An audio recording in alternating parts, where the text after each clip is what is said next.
Hello, everyone, and welcome to Kilowatt. My name is Bodie, and I am your host. And I don't know how many podcasts I've done this week. It's been a few, some of which you haven't heard yet, some of which are for somebody else.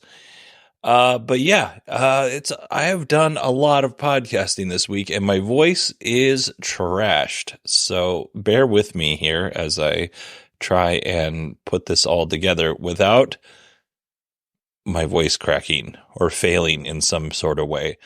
On today's episode, we are going to talk about Tesla Sweden versus the union. And I'm going to say unions in this situation. We've talked a little bit about this in the past, and I'm not going to go over it again because, you can just go back and listen to it if you really wanted to.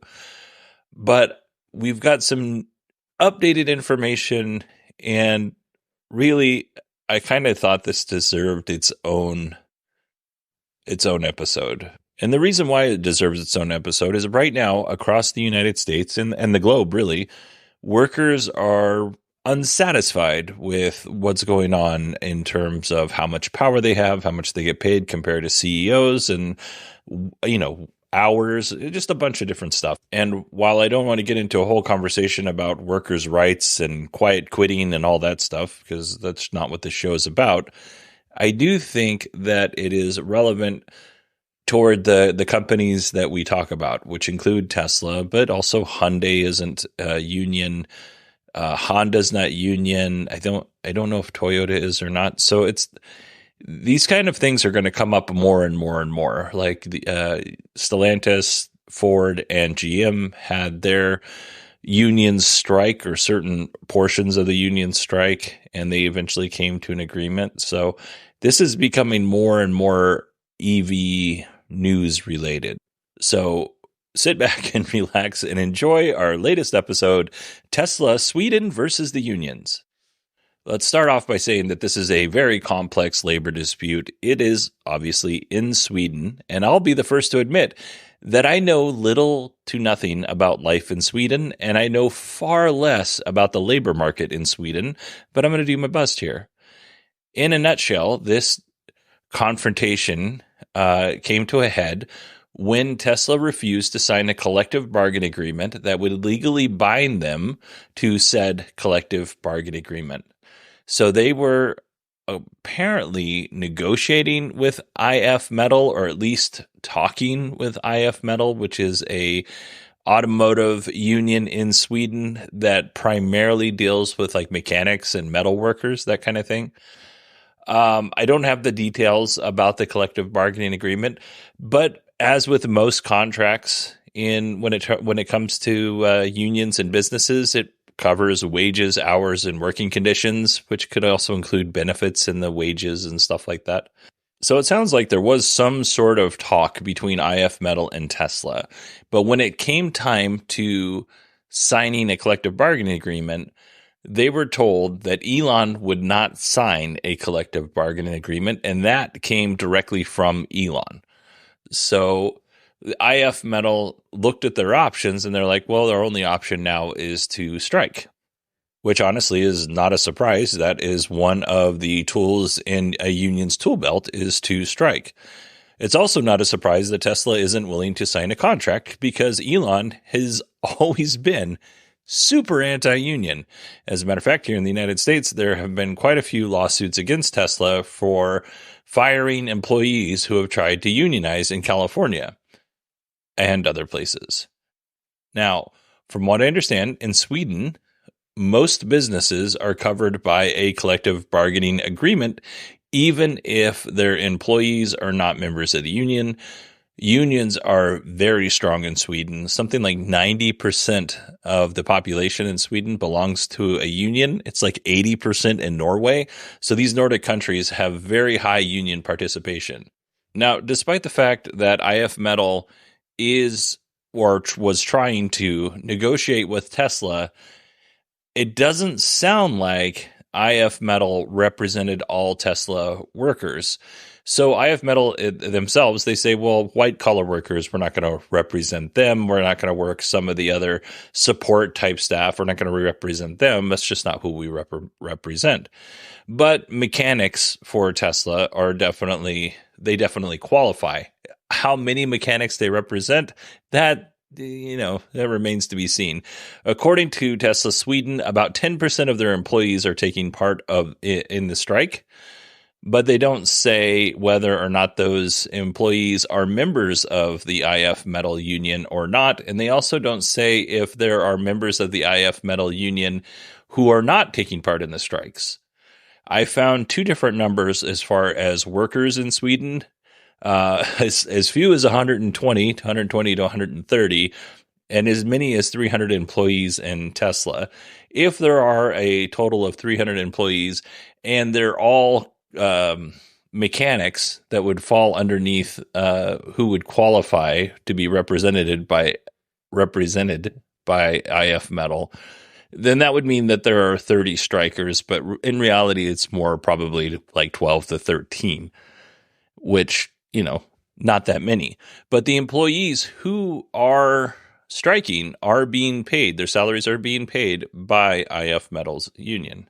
And I would imagine that if there's only 12 employees or 13 employees striking, they could probably pay their salaries for a little bit and not see much of a drain on their coffers, if I had to guess. Now, some employees, Tesla Sweden employees, have come to Tesla's defense, saying the IF Metal does not speak for us, and everything's fine at Tesla. We don't want to be a part of their union, and they should leave us alone. Some Tesla Sweden employees have also received threats on social media, and despite of how you feel about a conflict between a union and a business, you should not be threatening individual employees. That's not very pro-labor of you. I realize that has a fine tradition in the union history,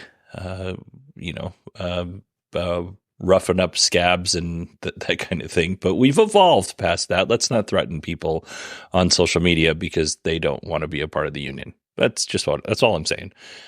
So Tesla says they've been prioritizing employee safety when it comes to these threats. All right. So we have that going on. In addition to that, Tesla Sweden is claiming that somewhere close to 1,000 license plates for new cars have not been delivered. The Swedish Transport Agency, which hands out license plates, uses PostNord, which is Sweden's postal service, to deliver packages exclusively. And PostNord says they will not deliver mail to Tesla. We've talked about this in the past. So all of this is holding up deliveries to customers. And it's difficult for customers because it's frustrating, right? You want your car, you ordered it and you would like it delivered to you at some point in time. It's frustrating for Tesla because they can't realize those sales until the cars are actually delivered. If I had to guess, Tesla is probably rerouting cars from that would normally go to Sweden to different countries because they don't want to deal with this right now. And while the 1,000 cars that are sitting there, they can't be delivered, that's frustrating. They're not going to add to that. That's my guess. Maybe they don't. Maybe they keep delivering cars to Sweden and just waiting on them, but I don't think that's going to be the case. Tesla took Swedish Transport Agency. They took the Swedish Transport Agency to court saying, please force them to use a different courier service or allow us to pick them up directly from the manufacturer. And it sounds like the court said, okay, but then said, nah, we're not going to do that.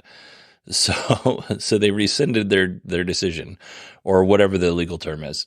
So Tesla did what I think is the responsible thing, is they sent some letters out to customers saying, here is our version of the story. So it's got a very large Tesla slant, their version of the story. But who knows if it'll make a difference with Swedish customers. Again, if your country is 90% union, and a lot of the businesses, even if they aren't union, still abide by a collective bargaining agreement, these people may be very understanding. And then again, they may not. It just kind of depends. Outwardly, they may be understanding, and inwardly, they may be like, this sucks. I want my car. Now, it's not just IF Metal that is striking. Swedish electricians, dock workers in Sweden, and even cleaning services have refused to work with Tesla. So I would imagine the toilets at Tesla are getting pretty dirty. Sorry, losing my voice here. So Swedish electricians, dock workers, and the cleaning services have all gone on the sympathy strike against Tesla. Now, these sympathy strikes have actually escalated outside of Sweden. Sympathy strikes in Norway and Finland may occur within the next 2 weeks, and this is mostly going to be dock workers. So the dock workers in Sweden, Finland, and Norway, eventually Norway and Finland, they're not going to unload ships that have Tesla cars on them. I mean, they'll still unload everything else. They're just not going to unload the Tesla cars. So that's, problematic. Now, Tesla was trying to get around this by shipping through Denmark. And now Denmark's largest union, 3F, which they represent dock workers and truck drivers, they're going to be initiating a sympathy strike against Tesla. So Tesla can't try transporting cars through there anymore. It's kind of a big deal. Like, dock workers are important, and drivers to transport cars, super important. Jan Valensen, head of 3F Transport, had this to say about Elon Musk. Even if you are one of the richest people in the world, you can't just make your own rules. We have some agreements on the labor market in the Nordics, and you have to comply with them if you want to do business here, Valensen said in a comment to the Financial Times. There is something to be said about this. Like, if you decide that you want to do business in a specific country, you should probably be okay with adapting your business to the culture of that country. I mean, one, it's good business practice, but two, like, if you do something that is so far outside of what the cultural practice is, you could do harm. Now, if you go to a country where labor practices are awful and you offer better labor practices, well, that's positive. It goes both ways. I'm not saying that Tesla should go into, a country that has a terrible record on human rights and labor and just do exactly as the other businesses are doing there. I don't think that's right, for sure.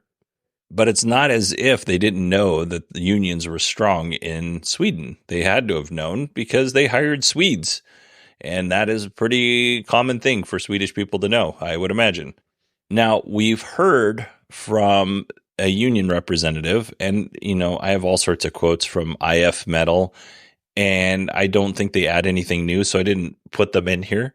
But we've heard from the union representatives. Let's hear from Elon. Elon said, I disagree with the idea of unions. I just don't like anything that creates kind of lords and peasants kind of a thing. I think the unions naturally try to create negativity in a company. And I am pro-union, so I'm going to really bite my tongue on this, but I'm not sure how unions differ from the typical business hierarchy when it comes to lords and peasants. In my experience, unions bring all of the workers together within a certain class. Obviously, managerial people aren't in a union or aren't in a common worker labor type union. All of those people come together and they're paid fairly. They're treated fairly. You can't have, in unions, it's less likely to have favorites. And I know I'm letting my bias showing here, but I genuinely don't know how this is different than the typical business hierarchy, other than it's not, or it shouldn't be if you're in the right kind of union, lords and peasants. I've worked plenty of places and where the people in the managerial side of things act like lords and treat everyone else like peasants. And I have seen, time and time again, people get fired for things that people who are managers do regularly. So, and when I say managers, I mean higher ups. So I genuinely don't see how Elon draws those two together. I would really like to know if you have a thought as to why he's saying that. Let me know. But I don't see it. In an interesting turn of events here, 3F actually has a pretty substantial stake in Tesla through Denmark's pension system. They currently own about 57.8 million US dollars in $57.8 million in Tesla shares, US dollars, not kroner. That's pretty significant. That's a pretty good stake. The head of the 3F union was actually asked if they would diversify away from Tesla in their pension system. And I thought they had a really good answer, which is, we're not going to throw away, like $57 million is a lot of money. And we're not just going to throw that away because we had a temper tantrum. Like, this is people's livelihood after they retire. We're not going to sink our entire pension system because we're mad at Elon. I'm paraphrasing. But yeah, I mean, I think that that's reasonable, like to have a temper tantrum and just pull nearly $60 million out of a company because you're having a tiff with them, only to put it in another company that may not perform as well. Like, you have to be smart about this. You have to have a plan. And maybe they will have a plan at some point in time to diversify themselves away from Tesla. But you just don't make a snap judgment decision and put all of your pensioners and future pensioners at risk. It's not a good way to do things. Now, I have a question for you folks. Nordic countries and, countries that surround Nordic countries are very pro-union, and most of Europe is pretty pro-union. If these unions all band together, or enough of them band together to make it difficult for Tesla to do business in and around Sweden, so Sweden and the surrounding countries and the surrounding countries for those countries, who do you think will break first? Is it going to be Tesla or is it going to be IF Metal? It sounds like IF Metal is pretty well funded. It sounds like the network of unions in the Nordic countries and just outside of them is pretty strong. So these unions can make Tesla's life absolutely miserable. Like, it sounds like a silly thing to say when I was talking about the cleaning service unions not doing business with Tesla. But, as an employee of a company, the ability to leave and go home and come back the next day and some magic house elf has, cleaned your office space, that's pretty nice. And now that the service workers have started this sympathy strike, now that falls on the employees. Is it that big of a deal? Probably not. Is it a constant reminder of what's going on and an annoyance? Absolutely. I think as more unions get together and begin with the sympathy strikes, I think it's going to be tough for Tesla to do business, not only in Sweden, but all of those other countries that touch Sweden. And you never know, depending on how Elon handles this, it might be difficult for them to do business in all of Europe. Because again, Europe's a pretty union-friendly continent. And if you don't want to say union-friendly, you could at least say labor-friendly continent. And if Tesla acts a certain way towards Tesla Sweden, or towards the IF Metal union in Sweden and the surrounding unions, those other countries in Europe might decide, hey, we want to make this difficult for you for no other fact than you're being a jerk. So Tesla, I think, and Elon need to tread very carefully in this regard. So maybe they don't sign the collective bargaining agreement. Maybe they come up with a memorandum of understanding that's something close, or says that they'll abide by the spirit of the collective bargaining agreement. There's a couple of different ways that they can go here, but if they go full petulant child, I think there's going to be ramifications for them that ripple out, as it were, towards those other countries. If you think I'm full of baloney, send me an email, Bodie, BODIE at 918digital.com. If you want to follow me on X, I'm at 918digital. I had so many lovely conversations this weekend. I appreciate everybody who emailed in. And it wasn't just like an email, like a one and done email. Like there were so many really nice, pleasant conversations back and forth. So I love that. I love that about this community. When I talk to people, I don't say people who listen to the show or listeners of this show. I say part of the Kilowatt community, and I genuinely believe that. And I view everybody that listens to this show as part of that community. You don't have to go to patreon.com/kilowatt and support the show for $1. I know that was a terrible. I went from being very genuine to being kind of douchey, so I'm sorry. It was funny. I did it for the humor, but I am serious. If you want to support the show, you can go to patreon.com/kilowatt or support kilowatt.com. You can also, there's a link in the show notes to support the show on Acast if you don't like Patreon. I will say Patreon's doing some pretty good things with their mobile app. I listen to almost all of the podcasts that I support on Patreon through the Patreon app now. It's that good. All right, everybody. Thank you so much for listening. Thank you for being so kind and such great human beings and part of this community. I genuinely, I'm not going to do another plug, but I genuinely feel lucky that I am a part of this community. And I just appreciate everybody coming together and being so great. All right, everybody. That's it. I swear, this is it. This is the last thing I'm going to say.